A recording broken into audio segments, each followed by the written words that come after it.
Sekarang kalau Anda tanya, amalan takwa itu apa? Pertama sholat. Sholat, Pak. Makanya ketika Allah memaksa kita untuk sholat dengan hukum wajib, sebetulnya bukan ingin membebani, Pak.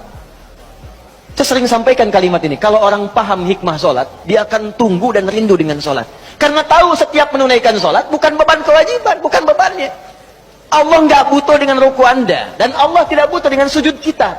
Kita yang butuh dengan sholat kita. Makanya ketika ada orang bertanya, ya Allah kenapa sih mesti sholat? Maka Allah perdengarkan di setiap telinga kita, 24 jam tak berhenti. Ya, telinga bahasa Arab yang udhun, jamaknya disebut azan. Maka ada azan yang dikumandangkan setiap hari. 5 kali dalam setiap pergantian waktu.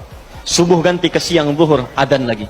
Ganti ke asar, azan. Ganti ke maghrib, azan. Bahkan mau malam pun masih azan, diperdengarkan. Yang paling dahsyat, azan tidak pernah dalam waktu bersamaan semuka bumi. Selalu ada perbedaan. Tanah Kusir adzan, tiba-tiba Jakarta sana adzan. Jakarta selesai masuk Tangerang adzan. Tangerang adzan sampai ke Serang adzan. Serang adzan selesai Banten, Pandeglang adzan. Terus, ternyata semuka bumi 24 jam adzan tidak pernah berhenti. Apa itu adzan? Bukan sekedar panggilan, tapi kalimat yang ingin disampaikan pada setiap orang yang mempunyai telinga dan pendengaran. Adzan.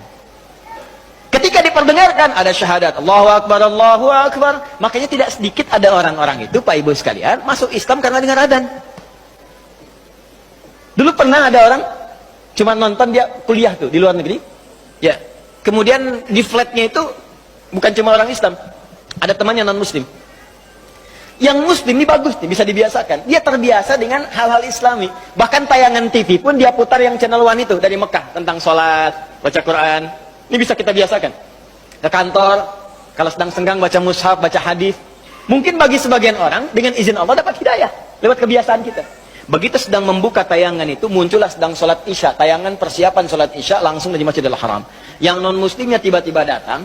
Yang muslim ini cuma iseng nanya begini. Kawan, menurut kamu, berapa jumlah orang yang ada di masjid itu? Temannya bilang begini. Ya, mungkin 1000, 2000 lah gitu.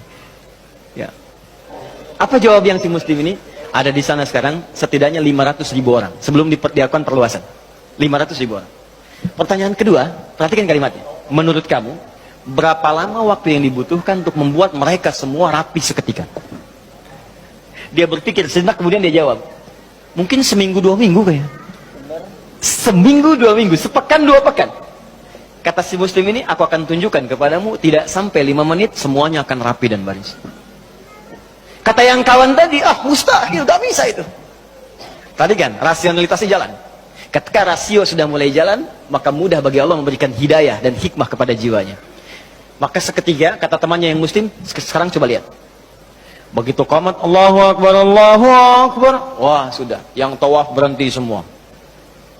Yang tadinya duduk, berdiri semua. Siap. Bingung temannya. Wah, jangan dulu jangan dulu bingung, lihat dulu nih. Begitu sudah imam yang mengatakan istau, istaqimu.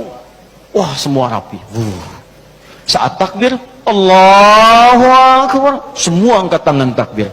Maka apa respon yang non muslim ini? Dia katakan kepada yang muslim, tolong tunjukkan kepadaku bagaimana caranya masuk Islam, karena ini bukan agama buatan manusia. Hidayah. Ada orang nonton salat isya masuk Islam. Ada orang sudah Islam nggak mau salat isya. Orang udah komat nunggu dekat subuh. Jadi bisa jadi asbab hidayah. Dan yang paling menarik begini Pak, kadang dalam keseharian, kenapa cuma Anda yang dengar azan? Kenapa Anda yang lihat, Anda pulang kerja, bisa kan lewat jalan lain. Tapi kenapa Anda bisa melewati orang sholat? Kok bisa melihat orang ke masjid? Kok tiba-tiba lewat ke tempat masjid yang sedang azan? Itu kan hidayah.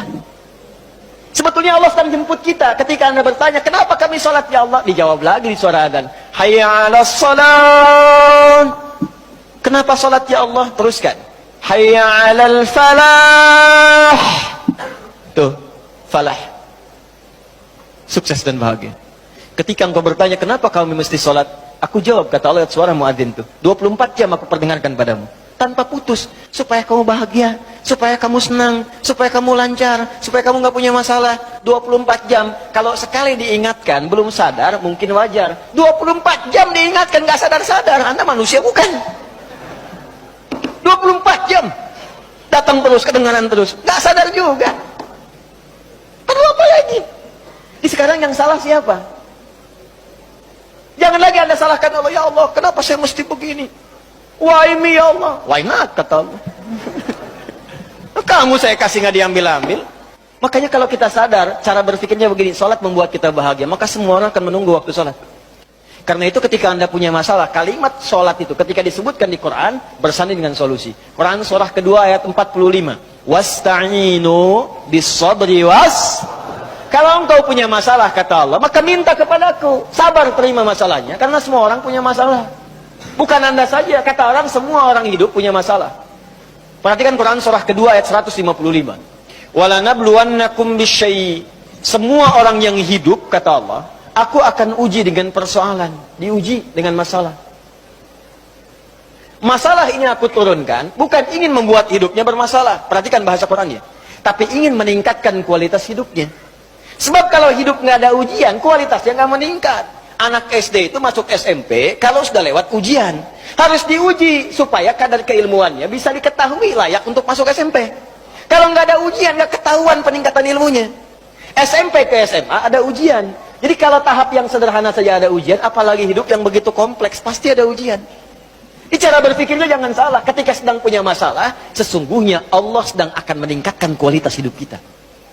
Semakin tinggi ujian, artinya kita akan semakin meningkat dengan kuat. Karena orang besar itu nggak akan diuji dengan ujian kecil. La yukallifullahu nafsan illa. Jadi kalau Anda hadir sekarang di pengajian ini sedang punya masalah berat rasanya, maka berbahagialah. Artinya Anda akan diangkat setinggi-tingginya oleh Allah karena ujian yang diturunkan, ujian yang disetarakan dengan kemampuan Anda. Itu poinnya. Gak ada orang hidup gak punya masalah. Apa dikira Ustadz gak punya masalah? Lebih banyak daripada jamaah. Tuh masalah antum tuh. Saya jawab juga. Di hidup bersanding dengan masalah. Persamaan terbaliknya, orang yang tidak ingin punya masalah artinya tidak ingin hidup. Siapa yang tidak ingin punya masalah? Angkat tangan. Selesai. Nah sekarang kata Allah, kalau sedang punya masalah, minta kepada saya solusinya supaya dipermudah. Lewat apa ya Allah? Wassalah, datang. Kalau Anda masih nggak mau sholat, ditanyakan imannya oleh Allah. Makanya kalimat ini disebutkan sekali lagi untuk menguatkan di ayat 153. Dipanggil kalimat imannya. Seakan-akan begini bahasanya. Kamu ini punya iman apa enggak sih? Kalau nggak punya iman kamu apa? Ya karena nggak ada iman. Sekarang kamu masih mengaku beriman, tapi saya panggil sholat nggak datang. Karena itu di ayat 153, paling kanan sebelah bawah, itu kalimatnya berubah dengan disebutkan kata iman di depannya. Ya ayyuhalladzina amanu. Hei semua orang beriman, mana imanmu? Ista'inu bis-sabri was-shalah. Kalau kalian punya masalah, kata Allah, sekali lagi datang. Lewat sholat minta kepadaku. Makanya kalimat ista'in dirubah menjadi kalimat permintaan, berubah jadi nasta'in. Saya tanya pada Anda, apakah kita mengucapkan kalimat nasta'in dalam setiap sholat? Berapa kali kita ucapkan dalam sehari? 17 kali. Iyyaka na'budu wa iyyaka nasta'in. Hadis qudsinya mengatakan, ketika seorang ibadah benar bacanya, membaca kalimat itu, benar salatnya, sampai di kalimat itu, maka jawaban hadis qudsinya, hadza baini wa baina 'abdi wa li 'abdi ma sa'al. Ini perjanjian antara aku dengan hambaku, maka